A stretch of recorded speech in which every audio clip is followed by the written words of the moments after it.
What's up, everybody? Welcome back to the channel.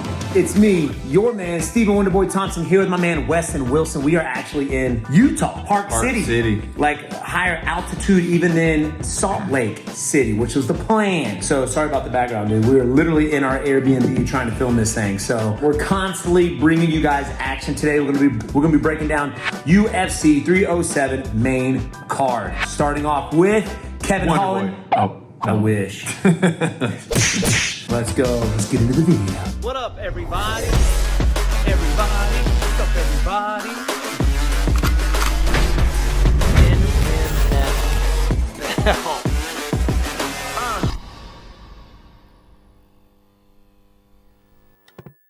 UFC 307 is going down this weekend in Salt Lake City. Get in on the action with our partners over at DraftKings Sportsbook. New customers use promo code Wonderboy and bet just $5 on any wager and get $200 in bonus bets instantly. UFC 307 is going to be fire, man. You got Jose out on the card. You got yours truly going to be facing off against Joaquin Buckley. And of course, you can't ask for a better fight than Alex Pereira versus Khalil Roundtree, man. I can't believe it. It's going to be awesome. If sports betting is not yet available in your state, don't worry. DraftKings is the one-stop shop for all things daily fantasy, where you can join in on all the fun and have the shot to win cash prizes. So download the DraftKings Sportsbook app now. New customers use promo code Wonderboy and bet just $5 on any wager and get $200 in bonus bets instantly. That's promo code Wonderboy only at DraftKings Sportsbook. Let's go. Starting off the main card, we have Kevin Holland versus, I can never get the names right, say it. Roman Delit. Roman Delit. Now, obviously, me facing off against Kevin Holland, this dude is just like Joaquin Buckley. He fights at 185, he fights at 170. The dude can make it work. He had a sick finish his last fight with that nasty armbar. I forgot who he fought, but it was crazy. The guy's got good jiu-jitsu, but he's more of like a counter wrestler. He uses it for counter wrestling. You know what I mean? Yeah, just very good, very slick at letting people waste their energy trying to take him down and then finding a neck, finding an arm. Yeah, so he's got great striking. We see him knock out some really good guys. Almost put me to sleep in the first round. But he's very tall for the welterweight division. I'm not sure how tall Delit is? I don't think Delit is as tall as Holland. But I think Holland definitely has the advantage when it comes to striking. I think if he keeps the distance, maybe tries to get Delit to try to shoot on him, maybe he can find a neck and look for a guillotine. I'm going for Kevin Holland. Now, Delit, he's crafty jiu-jitsu, man. Delit got very good crafty jiu-jitsu. His Jack Hermanson fight where he did some crazy stuff and then ended up TKOing Jack Hermanson via, ground and pound. And then he knocked out Anthony Smith. Oh my goodness. So he went up to, the thing is, Delit is 185, 205, split back and forth. So he's got the size. I think he's got the size on Holland. He's got that Eastern European wrestling, that Georgian. Yeah. I think he's from Georgia. So I'm going Delit. You going Delit? I got to go for Kevin because I fought the guy, bro. I'd love to see him doing work. And the dude I think he's had more fights or one of the most active fighters with Alex Pereira. I saw something recently, it must have been today or yesterday, that Alex Pereira and Kevin Holland are one of the most active fighters. They don't need a full training camp. They're just, all right, sure, I'll be on weight no matter what. And all right, so we're 1-1. I'm going for Kevin. You're going for Delit. Moving on to the next. Next up on the card, female fight. I love it. We have Caitlyn Harris versus Caitlyn Vieira. Caitlyn Harrison. I said Caitlyn Harris. Caitlyn Harris. I said it wrong. Yep. My bad. Well, Caitlyn Harrison, she's like what? Caitlyn. Golly, I told you. It's Kayla and Caitlyn. That's why you're getting confused. Yeah, it's both K's. Well, Caitlyn. Kayla.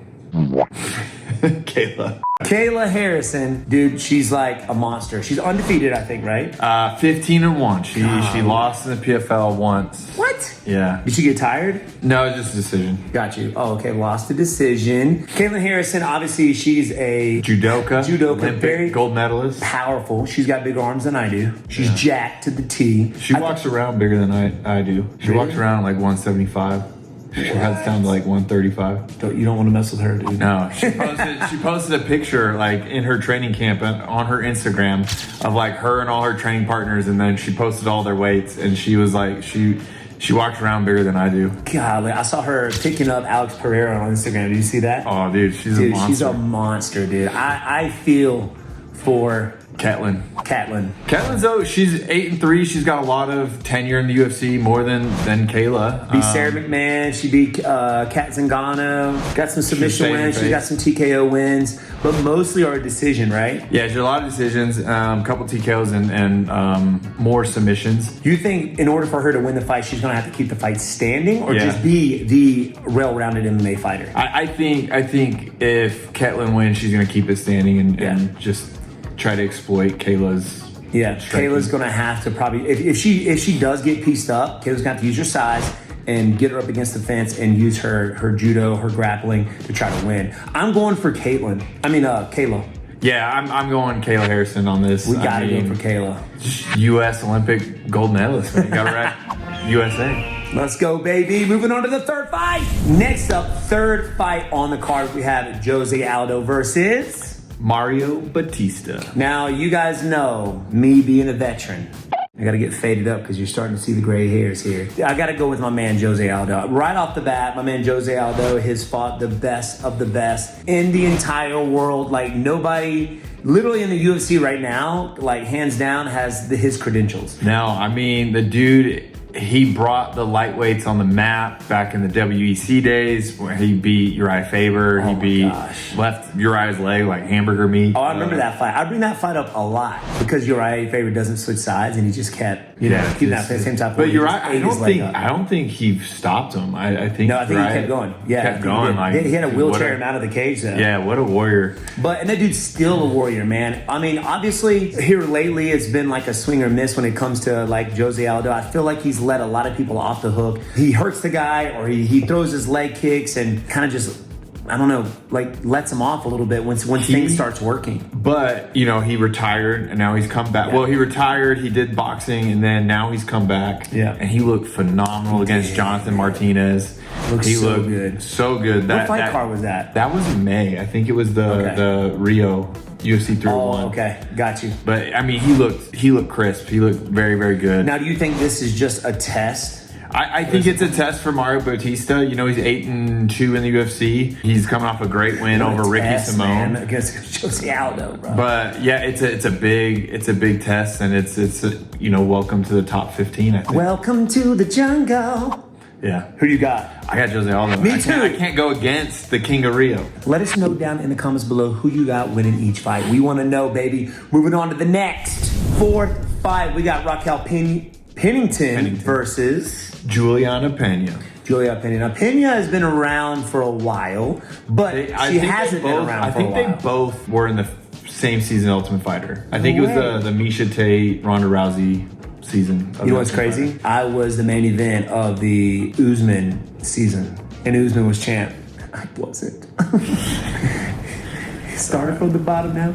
But for real though, Pennington, she's champ. I mean, she's on a 6-fight win streak? Yep. 6-fight win streak. She's very tough. Great boxing, good jiu-jitsu. She's very well rounded. Penny's the same, but she hasn't been as active. She beat the champ, right? Nunes. And then, of course, Nunes came back. But, I mean, I'm just saying, like, it wasn't the Nunes that you were used to seeing, I don't think. Yeah, that Nunes fight that Pena won, like, it was definitely a fluke. Like, I think it was a fluke. I don't think anything can happen. I don't think Nunes' head was in the fight. And anything can happen. Just leaving that there, dude. I'm going for Pennington. I think she still retains the title. I think she's hungry. She's on that win streak, baby. She wants to hold that title forever. I think Pennington wins. One of Juliana Pena's losses is a submission loss to Germaine Randamine, the Dutch kickboxer chick, who has no jiu-jitsu. Even though Pena is more of a grappler, I'm going with Pennington. All right, let's go. And tell me in the comments who you got, baby. Moving on to the next. Moving on to the main event of the evening, which one I have been looking for. This is going to be an amazing fight. Great strikers. We got Alex Pereira versus Khalil Roundtree. Power versus power. Yeah, dude, I mean, pretty much. I mean, they both got power. That's what it is. Alex is just, I mean, how you going to go against that dude? You know what I mean? Alex Pereira, they just put up like a ton of his knockouts, and they were all just left hooks. You know, if he can stay away from the left hook, maybe Roundtree can do it. But the one thing I don't want to see, though, is him sidekicking Alex Pereira and folding his knee in half like he did that one dude. Oh, yeah. That was dirty. Oh, man. Yeah, Khalil's just got that power. Khalil's a very good counter striker. He likes to lure you in and then come in with his explosive shot. One hit will put you to sleep. But I just think Pereira is so good that you're going to need more than one shot to put him out. And he's kind of got the whole package. I mean, his distance management is on point. I mean, Khalil Roundtree's not afraid to just try to get in the pocket and just start throwing. You know what I mean? And I think Pereira's leg kicks, that takes power away from people, like because he does so much damage with the leg kicks. Like you can't, drive off of your shots anymore. That funky low calf kick that he does. He hits with the inside of the ankle, man. So tough, man. And he's a very long fighter too, so he can keep the distance and just pick him apart. I think he puts him to sleep. And he's so efficient with his striking. Yeah. Like there's no wasted movement in his striking. Sniper. He's not winding stuff up. It looks so effortless, and then you see guys just going to sleep and not waking up. I don't predict anybody trying to take each other down. Maybe if it's a desperate shot, if they're hurt. I saw a stat that Khalil Roundtree has the lowest shooting. Like, I don't think he's ever taken a single shot in his UFC career. That's not happening. It's going to be just a full-on Muay Thai kickboxing fight. Yeah. Which I'm all for. I'm all for it, dude. Really, I don't see this fight going out of the second round. Ooh, I don't see it going. okay. I don't see it going all the rounds. No, I don't either. So we're both on Pereira. Yeah, I'm on Pereira. The thing that's hard, like I know that Khalil's on a 5-fight win streak, but before that he was 1-3. He got starched by Johnny Walker. It's hard for me to get that. Elbow, right? Yeah. It's Elbow. hard to get that out of my mind. And I just don't see a way that he can do it unless he just accidentally just closes his eyes and just clips him. I mean, to be fair, sometimes when Pereira is on the hunt, like that's what Izzy exposed him. Like Izzy got to the fence, and he has a tendency to, like, after he strikes, he continues to move forward, whether he gets hit or not. So it's not like, I'm getting hit, let me move. No, he just kind of stays in the pocket and just throws until he finishes. And I can see, Roundtree trying to lure him into that kind of a striking battle. Yeah, it does that. I would think that would be Khalil's way of winning, is like eating a couple of shots and then acting like he's hurt and then hitting him just like Izzy did. Like, I mean, I think Izzy like legit got hurt, but I think he wasn't as hurt as Pereira thought, and Pereira just started throwing haymakers and left his chin exposed. Well, there you have it, guys. We both going from a man, Alex Pereira. I wish I was on the same card, man. On the main card. I do too. Gosh, but it is what it is. I haven't been on the main card since my 4th fight in the UFC. It's like 2014. Well, hold on. Hey, at least we get it over with. Hold on, let's look it up. Robert Whitaker. I'm pretty sure that was main card. Yeah. So 2014. Robert Whitaker. Yeah, 2014. Wow. Patrick Cote was main card. Oh, dude, you were supposed to fight Brandon Thatch. I was supposed to fight That would have been a good fight. Jake Ellenberger canceled at first, and then I ended up fighting him. I was supposed to fight Neil. Did they have all that? I was supposed to fight Neil Magny, and then I ended up fighting Johnny Hendricks. Dude. And Rory McDonald. Yeah. Anyway, thank you guys for joining me and my man Westin Wilson for this UFC 307 main card breakdown, baby. We love you. We appreciate you. And thanks for hanging out. Peace. Tune in Saturday night. If not, you're getting a knuckle sandwich.